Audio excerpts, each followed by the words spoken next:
Hello!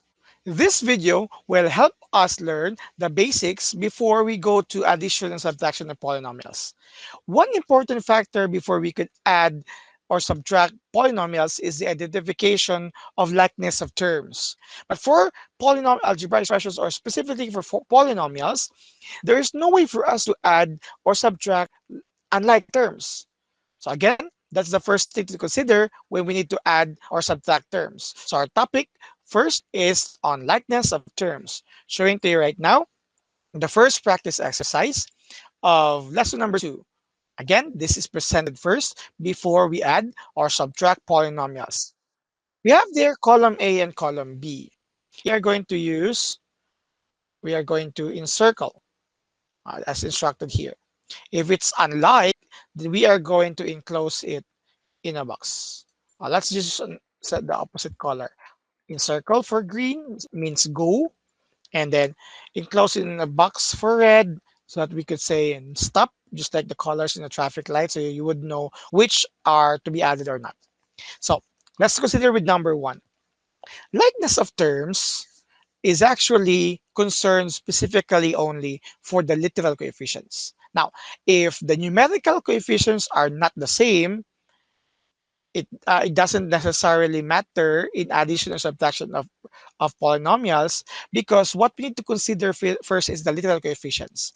If the literal coefficients are like, then we can add the numerical coefficients or subtract. If the literal coefficients or the variables with exponents are unlike, regardless of whether the numerical coefficients are same, we cannot add them. So for number 1, we have 4a squared. Again, we know that for 4a squared, its literal coefficient is a squared. Again, we need to look only for the literal coefficients. Let us use another color to separate this. Anyway, so let's use blue. A squared. So we need to determine first the literal coefficients of the items or the terms found in column B. In the first here, its literal coefficient is also a square. Okay? Because that, and understandably, again, it has a numerical coefficient of 1. But nevertheless, we are more concerned now with literal coefficients. For the second term, its literal coefficient is only is a to the power of 1, because that's understandably with exponent of 1. And finally, for the third term, you have a squared. Simply look at the little coefficients. Since they are the same, therefore these two are like. Never mind muna the numerical coefficients. We are just again looking for little coefficients. So since the first term of the column B is similar to what is given in, or like it is a like term of what is given in column A, so we're going to encircle it. So just encircle it. Okay, that's the answer for the first term.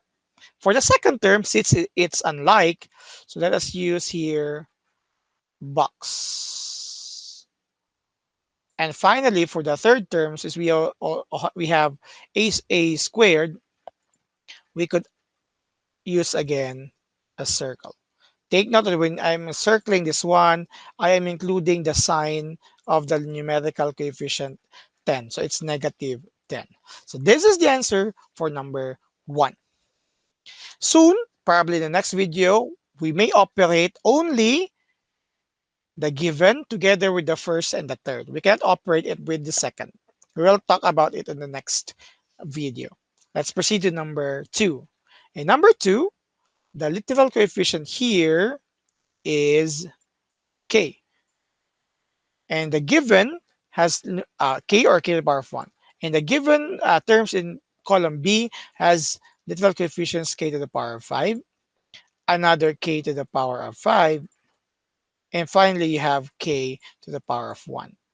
Don't be confused about the negative sign here. Again, the negative sign here will be taken charge by the numerical coefficient 1.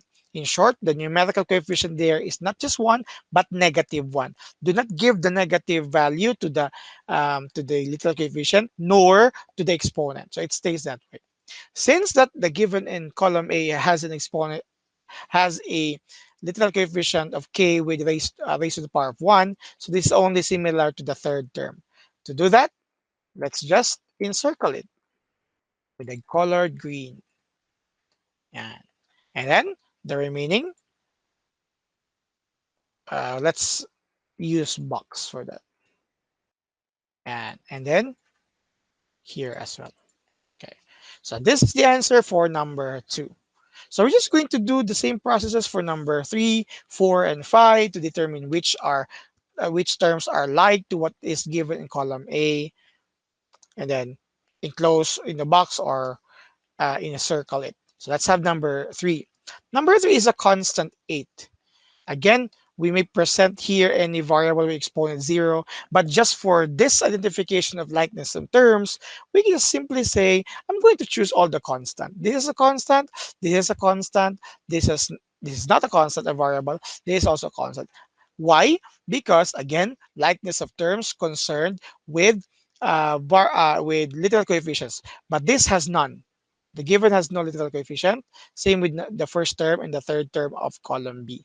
So we cannot look for that letter B. The second term it has a little coefficient. That's the only unlike term. So let's encircle -1 and 7, and let's enclose X into box. Proceed to number 4. Let's proceed to number 4. The literal coefficient here is, we have M and N. They should go together because that's one, they belong to a singular term, a monomial term. Hindi pwede po, it's not possible for us to choose only M nor N only. They should come together, they should be as one. So MN, that's what makes the next few terms unlike, because the first term here in column B is M, but it doesn't have N. M and N should go together. The second term here has literal coefficient N, but it doesn't have M. But the third term has M and N at the same time. Okay. Therefore, it is only similar, or the like term for the given in column A is only the third term of column B.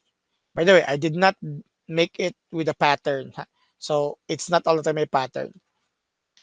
So what makes here number 4 is box, and number 3 as a box.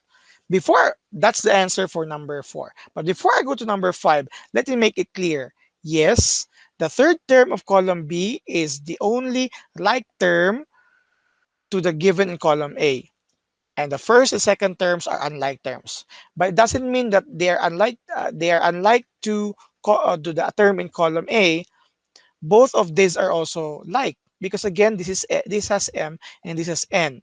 So since I did not specify here the color, so just to differentiate the two, let me use another color for this one, but it's still a box. Okay, just for reference, that you would not be in confusion that, okay, so since I have used boxes for first and the second term, I could also combine them. No, doesn't mean that way. Okay. In the previous example, especially number 2, you have here a box colored red, box colored red. They are unlike to the given in column A. That's why it's boxes, but they are just the same. So we are just set. We are settled with colored red, both of them. But since in number 4, both of them are unlike to the term in A, but they are also not like, they are unlike to each other. I am using different color here, just for reference. Now for number 5. Number 5, its numerical coefficient, I mean literal coefficient rather, is x squared and y squared. Again, just like in number 4, they should go together. Okay, it doesn't mean that x squared should only be there, y squared will only be there, or one of the other loses an exponent. They should go together. So for the first term for column B, you have x squared y. The second term in column B is x y. And the last term for column B is xy cubed. Again, the negative will be taken charge by the numerical coefficient here. As you can see, the little coefficient for the given is x squared y squared. In the first term of the column B, yes, the little coefficient x is x squared. So it's similar to the first to the little coefficient of x in the given. However, the y coefficient is not raised to 2. It's just simply raise it to 1. Okay? It doesn't matter now even if the first coefficient x has the same exponent with the given, but they should go together. X squared y squared should go together. This makes the first term here unlike. So let me use here the color red. The second term for column B has coefficients x and y, but then again, they are raised to 1, not squared, raised to 1. This makes it unlike to the given. So I'm also going to use here a box, as it is mentioned. If it's unlike, enclose it in a box. However, again, just to make reference, since this is also unlike to the first term in column B, I'm not going to use color red. I'm just going to use another color just to differentiate the two. Okay, just for reference. And number three, x here has its point of 1, y has its point of 3. So this is also unlike to what is given in column A. So still going to use the box here. And also you're going to use another color because this is also unlike for the first two terms in column B. Let me use orange. Let's just use color orange. Okay. So these are the answers for the practice exercise A for lesson number 2. Again, the purpose for this will prepare us is to prepare us in adding and subtracting polynomials. As you have noticed in our module, we are also going to talk about these examples soon in practice exercise B. Okay. So again, it's good for us to be prepared before we go to the real battle.